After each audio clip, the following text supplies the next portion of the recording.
Okay, so the company tracked Thirsty's wallets to see if the stolen GALA was moved from those wallets. Thurston's statements indicated that he intended to keep the company's GALA secure were false. So he refused to give it back, but said he was keeping them safe. It was what Thirsty had told Eric when this inquiry happened. Okay. So he's keeping it safe, but eventually he divided it up into a whole bunch of anonymous wallets. Yes. Okay. And then the assertions come in where the obfuscation, I'm getting better with that word. The obfuscation is where Eric is asserting he purposely tried to send this all over the place, incurring gas fees and all this other stuff. And that's where we're getting into now, which is what I was going to next. Each of the transfers of the stolen GALA is visible on the blockchain up to a point.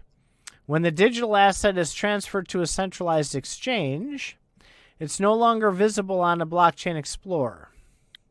So the records of transactions are not publicly available, and in the absence of a court process requiring disclosure. So I can see them wanting to get court records to see what actually happened when it got to Coinbase.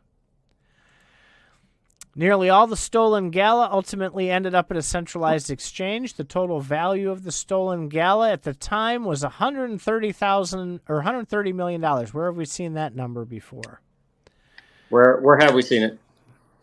Back when we were talking about in the documents about how much was taken away from the people here. Plaintiff sent Eric sent numerous messages to Thirsty asking him, why are you moving the GALA tokens, and demands that he stop selling the stolen GALA. So Thirsty first responded he was selling some GALA tokens in order to purchase ammunition for firearms. Then he stopped responding. So here is the GALA version of why they didn't say anything and why, depending on your version and definition of what a lie is, this is where it all comes together. Thurston failed to respond, ignored all demands to return the stolen GALA, and kept selling the stolen GALA.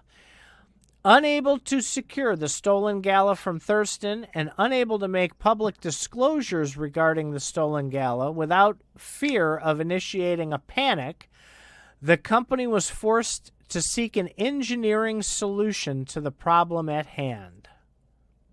Wait a minute. I didn't want to create a panic. Why?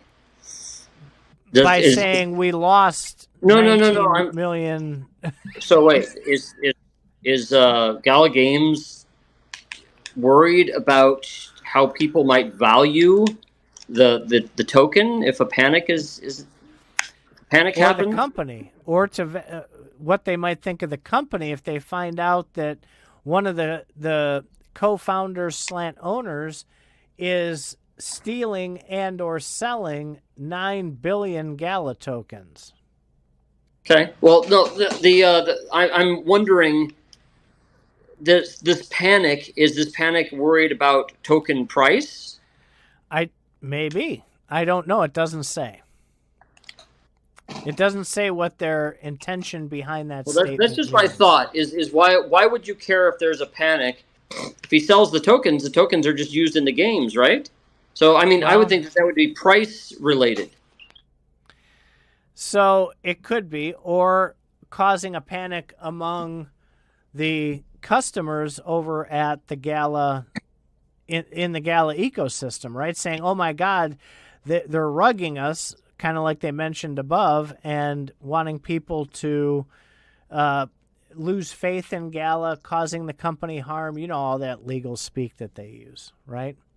So the engineering solution that they came up with was essentially creating GALA V2.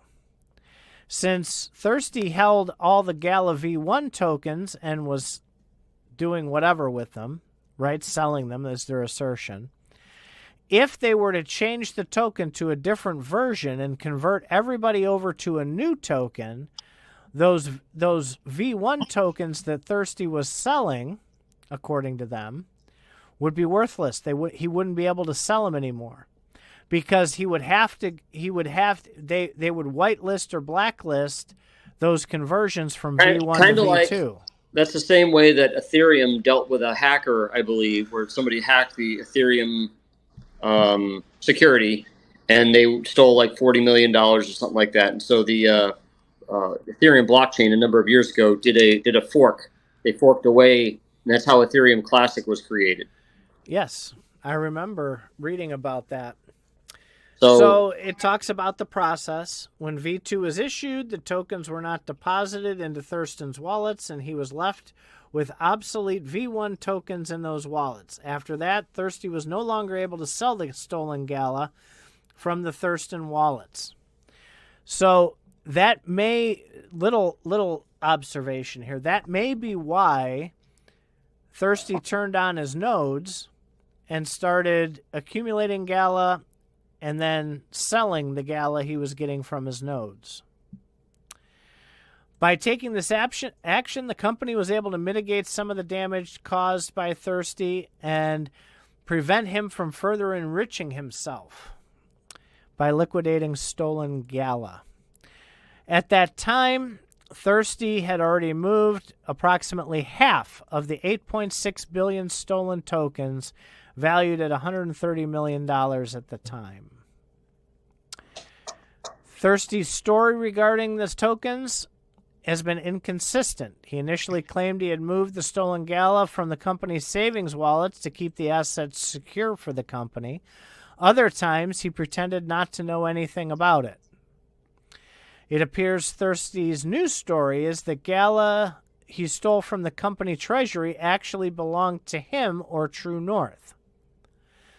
Now, this is interesting, because if they're 50-50 partners and 19 billion GALA were in there, was in that initial account that we talked about from above, and he took half of them, roughly 8.6 billion, he might have thought, hey, half of those are mine.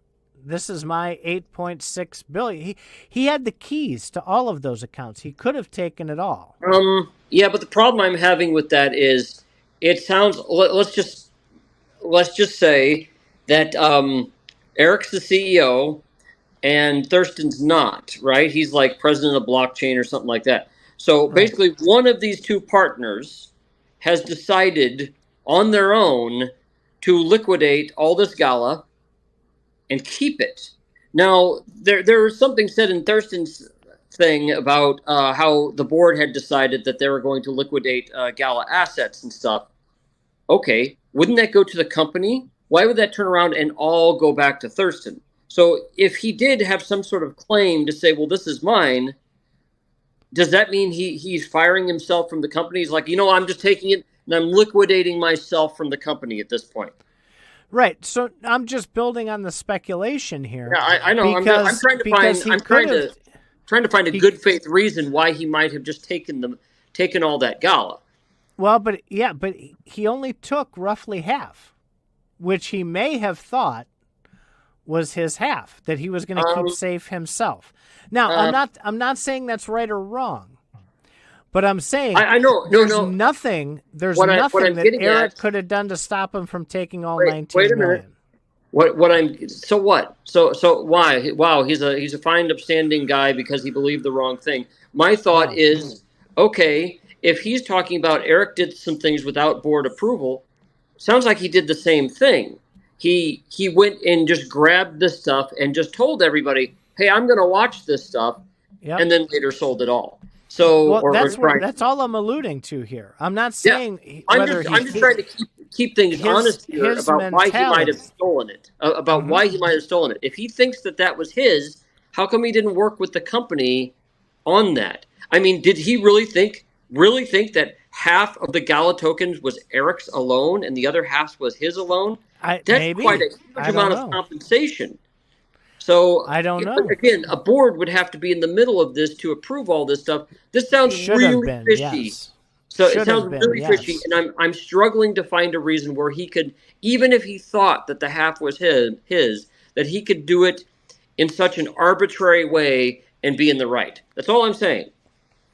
So Eric is saying, finally, if the stolen galley, I keep calling it galley, actually belonged to Thurston, he would have not secretly and rapidly moved it from the wallets into his own, from the company wallets into his own. Thurston's claim that the company assets actually belonged to him rather than the company's echoes the same claim he made back in previous litigation when he was sued for his other stuff for that Block United mess that happened in the past. Now, I'm not going to spend a ton of time here. I'll hit the high points where it was the nodes, or what they called smart boxes back then. Nodes used to be called smart boxes.